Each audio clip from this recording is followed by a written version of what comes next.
Halo, selamat malam pemirsa. Selamat berjumpa di Prime Talk Tajam Mendalam bersama saya Kartika Oktaviana. Berdasarkan data KPU, jumlah DPT pada pemilu serentak 2019 sebanyak 191 juta orang. Angka ini tidak jauh berbeda dibanding DPT pada Pilpres 2014 lalu yang sebanyak 190 juta orang.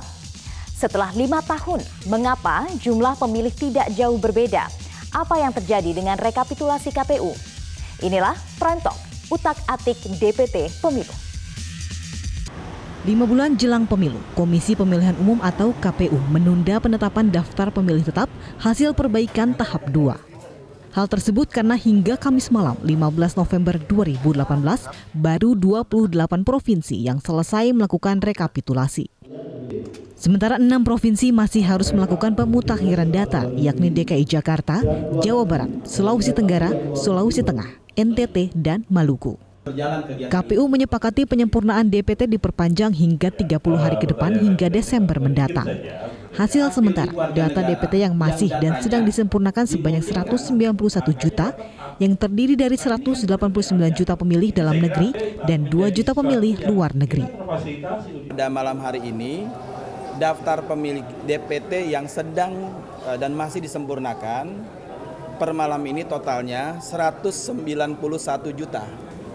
191 juta ini terdiri 189 juta pemilih dalam negeri, 2 juta pemilih luar negeri. Jadi KPU hingga saat ini sudah menetapkan DPT pemilu 2019 sebanyak 2 kali.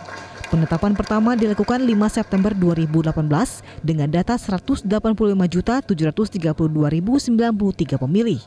Dari jumlah itu, diduga masih terdapat data pemilih ganda, sehingga disepakati penyempurnaan DPT selama 10 hari hingga 16 September 2018. Tim Liputan Metro TV.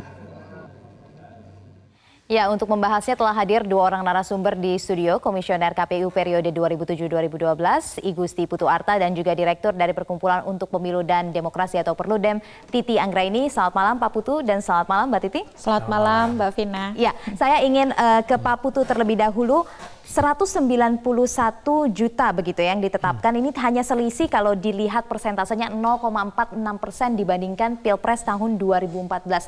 Anda melihat ini masuk akal atau ada yang salah di sini? Iya, makanya angka ini agak ganjil. Karena kalau kita bandingkan data di Pilpres 2004, itu datanya 150 jutaan, kemudian naik 17% atau 25,7 juta ke tahun 2009, 176 juta sekian. Kemudian ketika 2014, 188 juta data DPT Pilpres itu naik 7% atau mendekati angka 12 juta.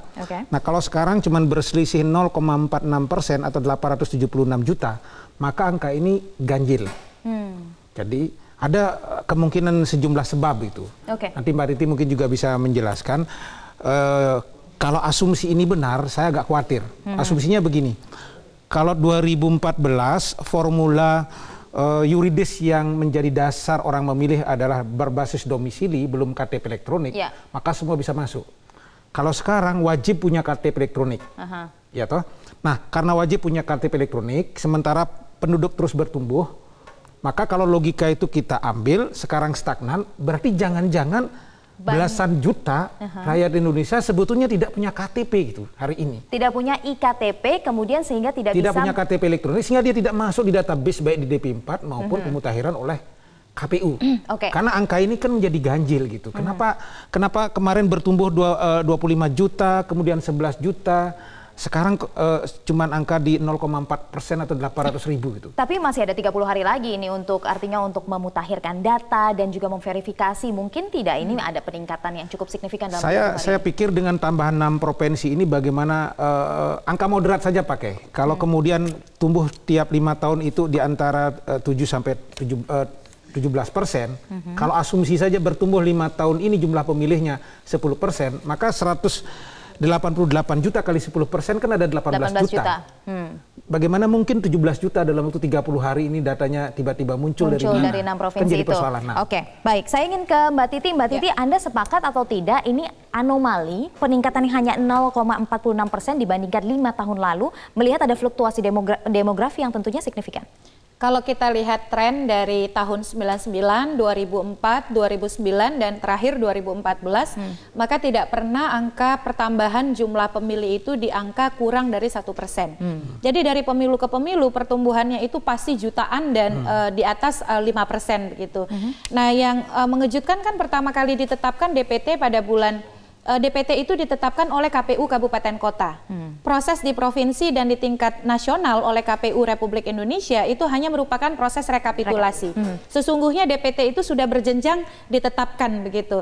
Nah, ketika misalnya pada awal di bulan Agustus data pemilih di dalam negeri itu hanya berkisar pada angka 185 juta, itu kemudian menjadi pertanyaan, kok bisa bahkan menurun dibandingkan pemilu 2014 lalu. Apakah tidak ada angka pertambahan jumlah pemilih baru pada periode antara 2014 sampai dengan 2019. Ya. Nah, betul sekali yang disebutkan oleh Pak Putu Arte bahwa ada pengaturan di dalam proses pemilu 2019 yang sangat mengedepankan persyaratan administratif, yaitu berupa digunakannya persyaratan KTP elektronik sebagai basis untuk pendataan pemilih atau memasukkan pemilih di dalam daftar pemilih tetap. Nah, ini kan akan menjadi pertanyaan misalnya bagaimana kemudian dengan warga negara yang sudah punya hak pilih tetapi mereka belum mempunyai KTP elektronik. Data terakhir dari Kemendagri menyebutkan misalnya di Papua itu kurang dari 50% penduduk Papua belum melakukan perekaman KTP elektronik. Bisa dibayangkan kalau kurang dari 50% untuk bisa punya KTP elektronik itu kan harus usia 17 tahun dan atau sudah pernah menikah. Nah, artinya kan sama dengan syarat untuk bisa memilih. Berarti kalau pemilih di Papua saja 3 juta, maka 1,5 juta itu belum bisa masuk di dalam data pemilih. Terkait pemilih yang kemudian menggunakan iktp begitu ya, beberapa waktu yang lalu ini sebenarnya juga ada 31 juta data pemilih yang terekam di iktp tapi belum masuk daftar DPT. Ini sebenarnya dari DP4 Kemendagri masuk ke KPU. Itu sebetulnya tidak data baru. Itu bukan tambahan data baru, pemilih ya? Itu data sinkronisasi oleh Kemendagri, bagian dari 191 juta yang sudah dibawa oleh Kemendagri, yang kemudian ciri-ciri pemilihnya berdasarkan karakteristik yang ada di KPU dengan 12 item dan di Kemendagri 31 item itu yang berbeda. Tidak berarti bahwa tiba-tiba nyelonong pemilih baru 31 juta. Ini perlu kita clearkan juga sehingga tidak ada fitnah di bawah begitu.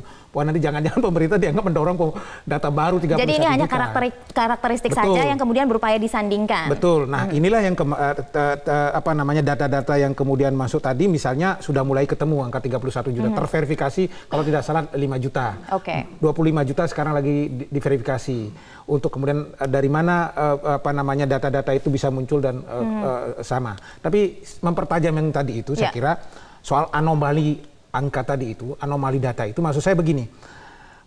Publik harus diberikan kepercayaan yang tinggi soal data DPT ini oleh penyelenggara, oleh KPU. Itu clear saya kira. Karena kalau data ini tidak kemudian kita jelaskan, tetap 191 cuma naik sekian, maka di mata publik itu kan jadi bertanya, ini mana yang benar? 2014 apa 2019? Jangan-jangan 2019 tidak benar. Jadi berbahaya ketika kemudian tidak legitimate dan distrust terhadap data itu. Karena itu saya merekomendasikan saran kepada KPU bersama Bawaslu untuk melakukan semacam survei. Catatan saya dari 34 provinsi kan ada 24 provinsi yang memang angkanya turun. Nah, cari saja kemudian provinsi-provinsi itu disurvei, kabupaten yang paling signifikan turunnya di mana disurvei, kecamatannya di mana disurvei, ambil saja desa yang kemudian di tempat-tempat itu signifikan turun. Cari sebabnya kenapa. Kalau misalnya kemungkinan sebab yang dicari nanti kemungkinan adalah masalah tidak memilikinya iktp tersebut, berarti ini cukup signifikan dan permasalahannya ini adalah administratif begitu kan? KPU tidak akan disalahkan. Kalau sudah ada data itu. Betul, karena undang-undangnya sudah mengatakan begitu. Cuma kemudian ketika rapat dengan DPR dalam rangka perlindungan hak warga negara harus ada terobosan hukum. Nah, itu yang akan kita bahas setelah jeda berikut ini. Kita akan tahan dulu, pemirsa tetaplah bersama kami. Prime Talk akan segera kembali. Ya, kembali di Prime Talk, pemirsa, saya ingin lanjutkan perbincangan. Saya akan langsung ke Mbak Titi. Mbak Titi, kalau tadi Pak Putu menyebutkan bahwa ini masalah banyak orang yang seharusnya bisa memilih dengan menggunakan iktp, masuk DPT, tapi tidak bisa karena tidak memiliki iktp. Anda melihat identifikasi ada mungkin penyebab lain atau tidak dengan anomali jumlah DPT ini? Sebelum ke sana, saya setuju ya dengan Pak Putu. Saya kira KPU harus menjelaskan kepada publik bagaimana kemudian fenomena penurunan jumlah pemilih ini bisa terjadi terjadi berdasarkan analisis yang dilakukan oleh KPU. Karena KPU itu punya